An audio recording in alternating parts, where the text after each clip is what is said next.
This is the Wrap on Aging, and I'm Rob Enns, your host with the Utah Commission on Aging.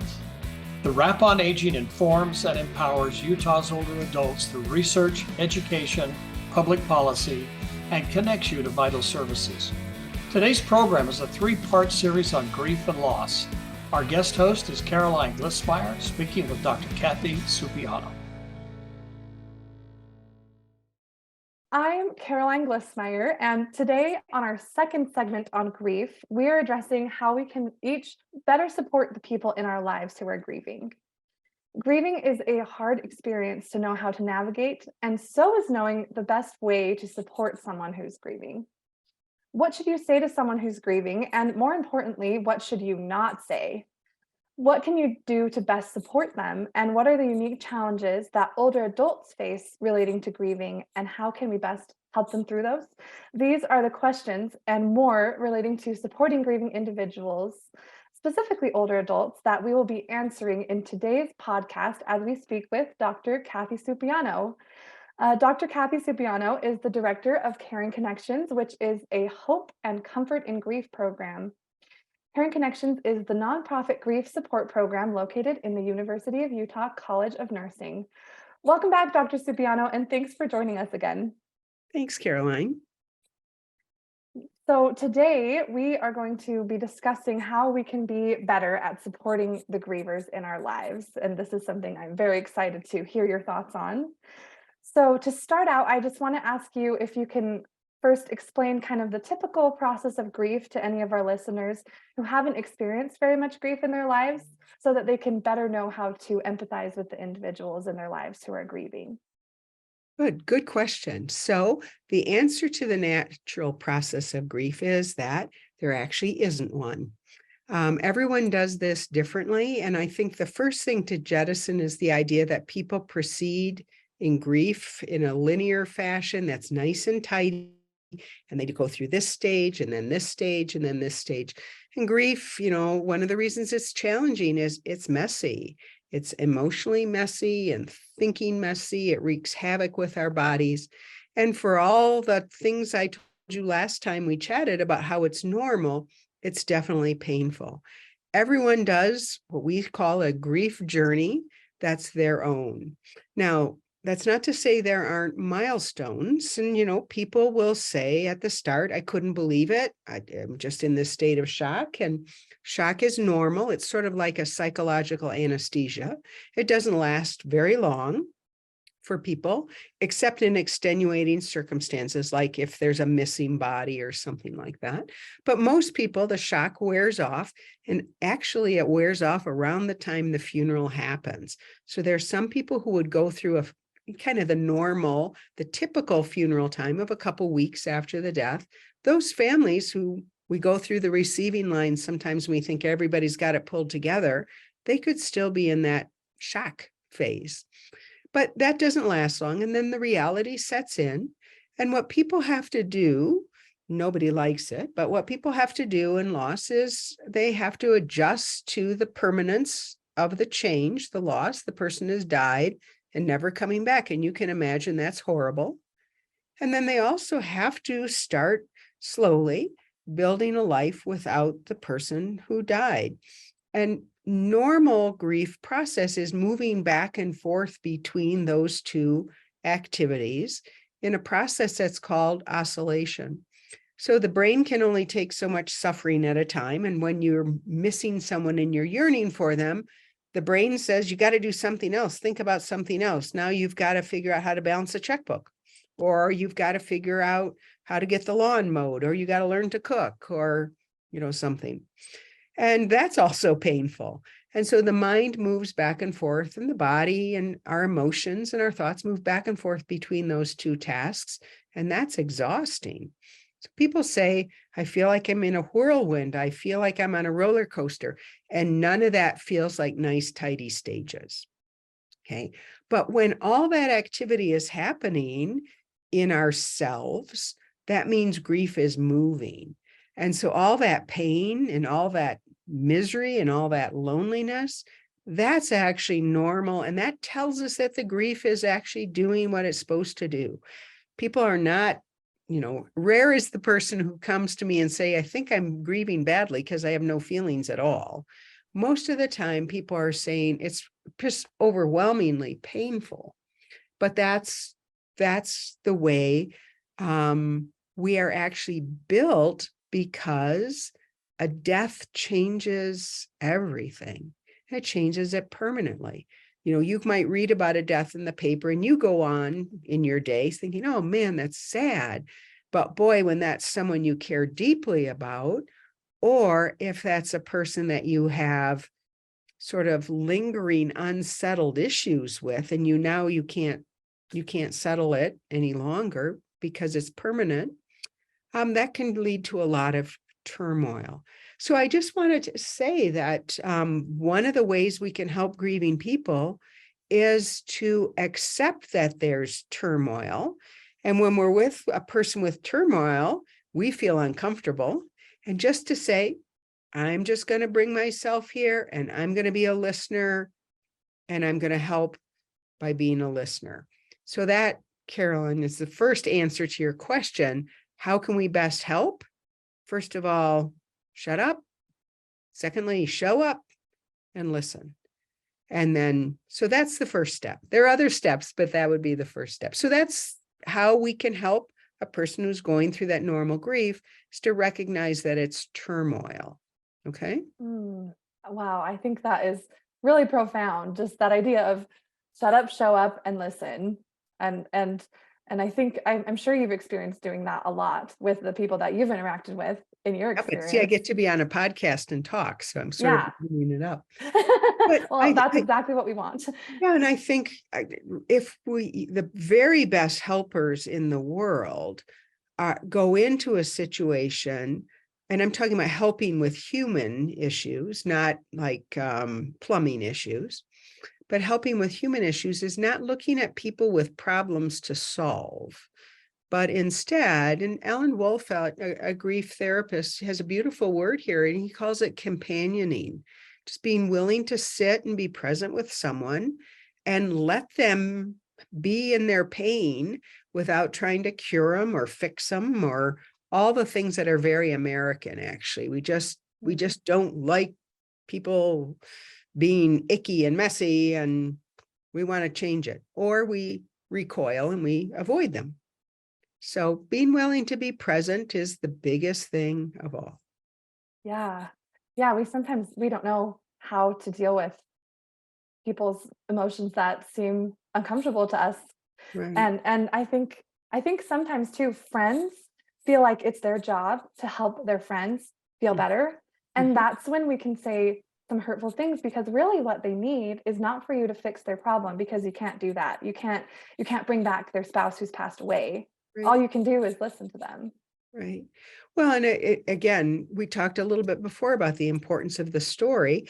And at the start of grief, people do naturally tell the story of the death, right? She had cancer and she struggled for a long time, and this is what happened with hospice, or they tell the story of the car accident. And that's fine. We want people to be able to get that story out to a compassionate set of ears.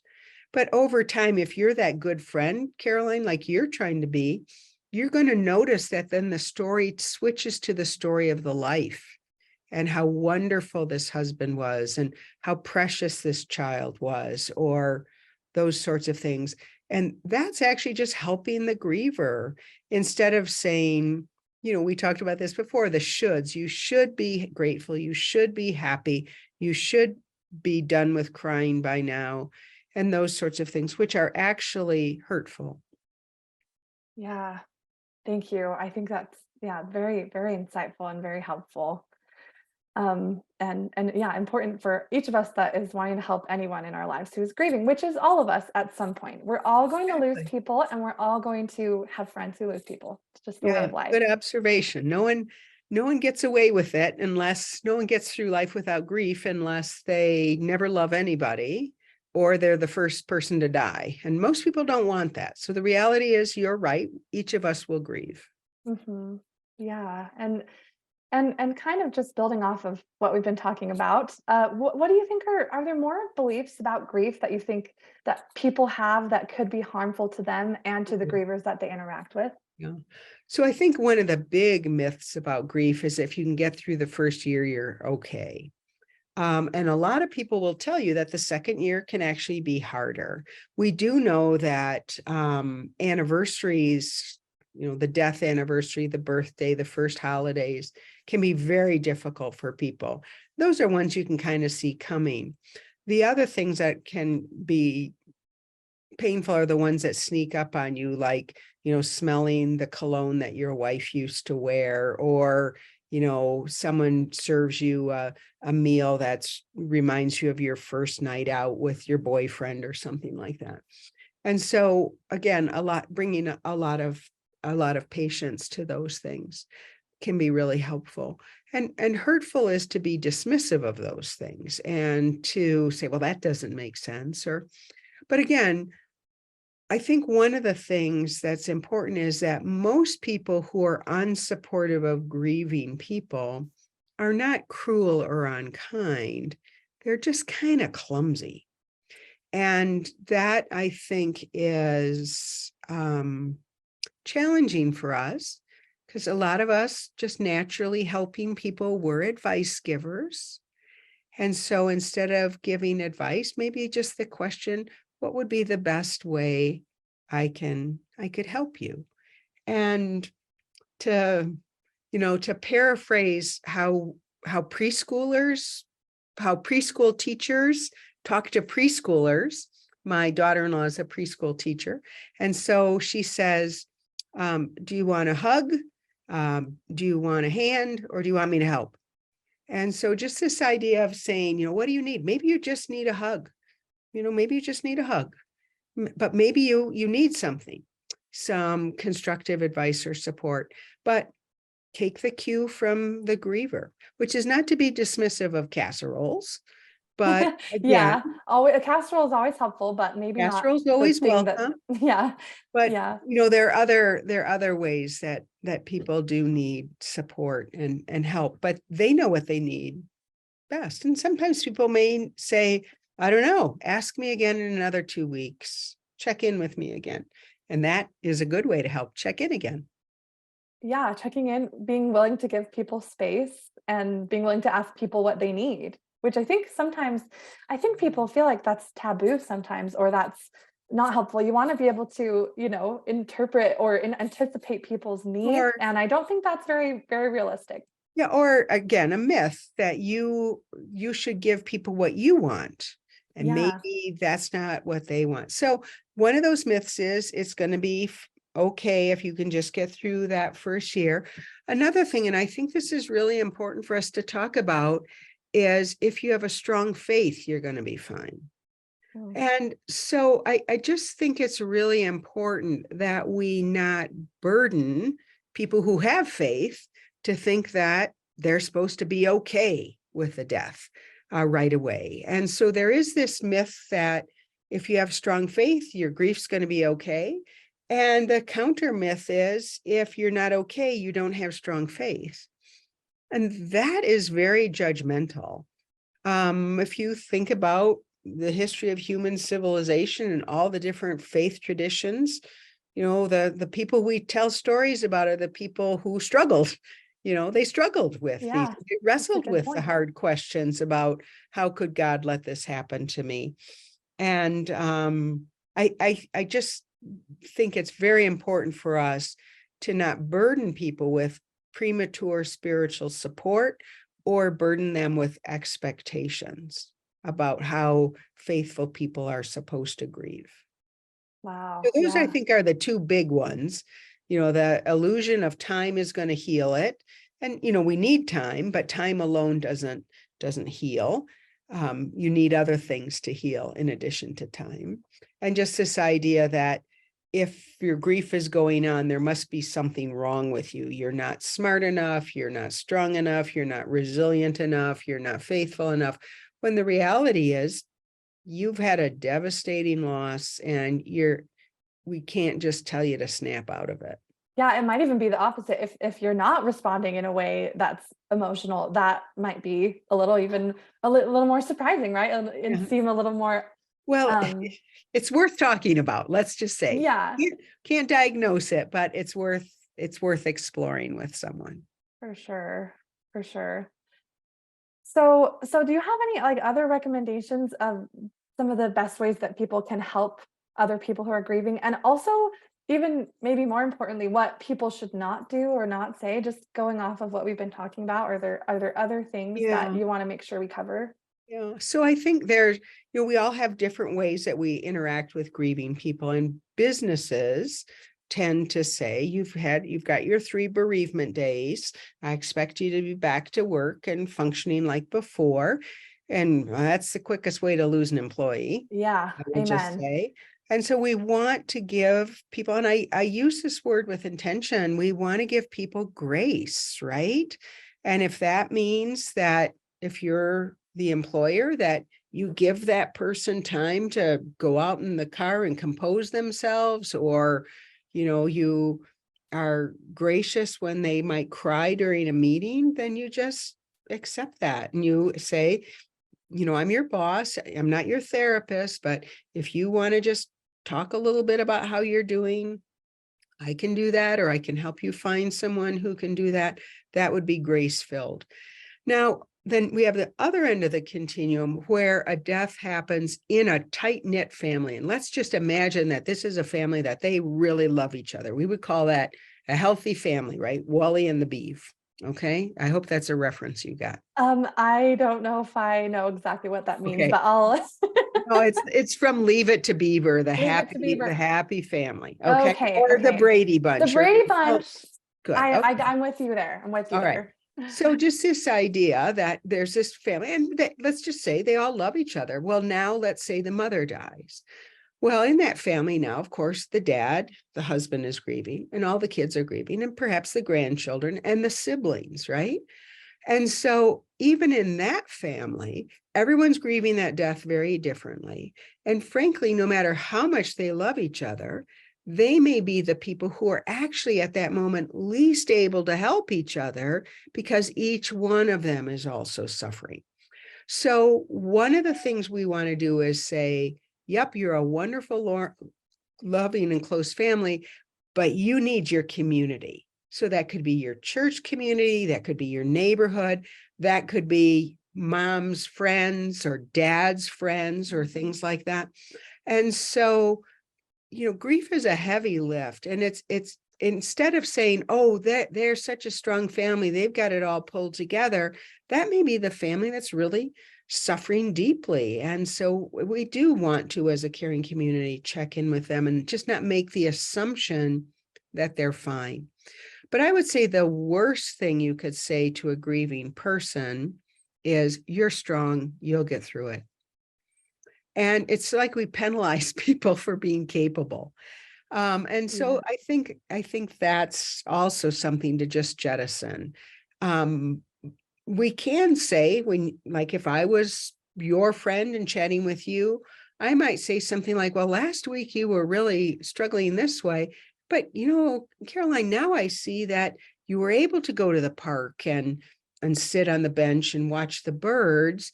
And how do you feel about that? And you might say, well, it's interesting. I'm starting to feel like the sun may be coming through the clouds. And then I might say to you, that's that inner strength that I always knew was going to come up. But notice I said that in support and not in, you should be strong, Caroline. Notice I didn't do that.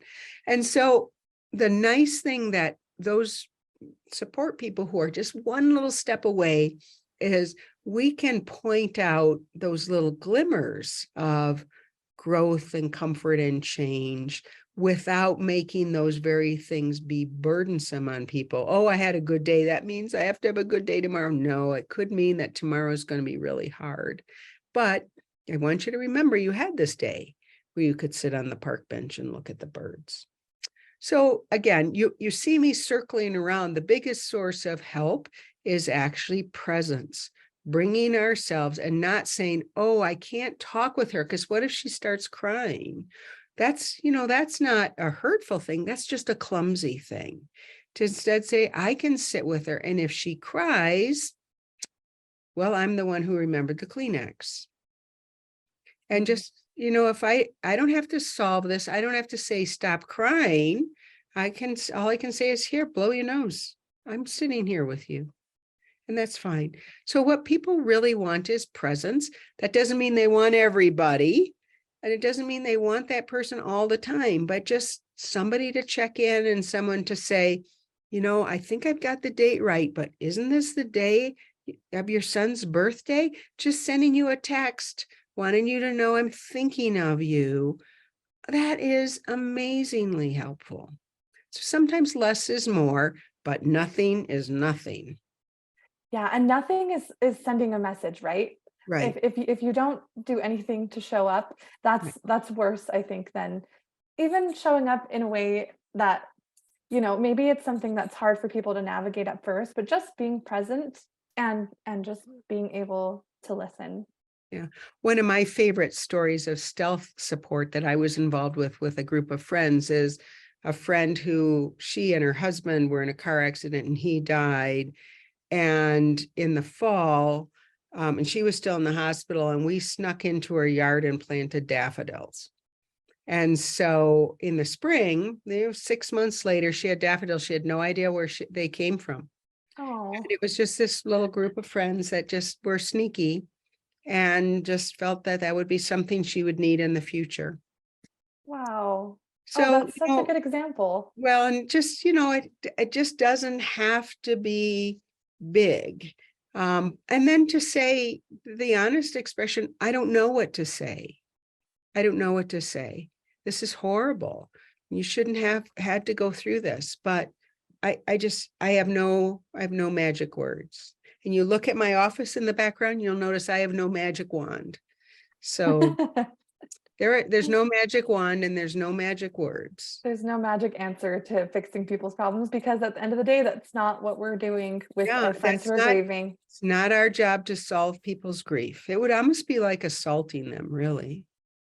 Yeah, because grief becomes a part of who you are, and it's just a part of remembering your life, whether that is the relationship that was a good relationship for you or a bad relationship for you. It's still a part of who you are, and it's an important part of your lived experience. Right. And right. so just and also I'm so glad you just made the point, not every relationship is a loving relationship. And so we don't want to be dismissive. If people lose like a parent or a sibling and it was a fraught relationship, they're still grieving. You're still grieving what you didn't get. You're still grieving what might have been and you can't fix. And again, check in with that person and, and say, I know things were rocky, with your sister all these years, but I'm just wondering how you're doing now. And, that's going to be that's a great source of comfort. Yeah, I agree. And I think we've covered so many good ways of how we can really truly be there for people and comfort people in their times of grief. So I just want to thank you again so much, Kathy, for coming on the podcast today and for talking to us about how we can better support and hold space for the people in our lives who are experiencing grief. Well, thank you so much for caring about it, Caroline. Of course. And for our listeners, we are having one more segment in this grief podcast, and that is going to be on how we can develop a caring community. So make sure you tune in to our next podcast. This is Rob Entz, Executive Director of the Utah Commission on Aging. I wish to thank our guest host, Caroline Glissmeyer, and our expert, Dr. Kathy Supiano, and our producer, Glamati Road Pictures. And thank you for your time. Other topics of interest can be found at the utahaging.org website or our YouTube channel. This has been The Wrap on Aging.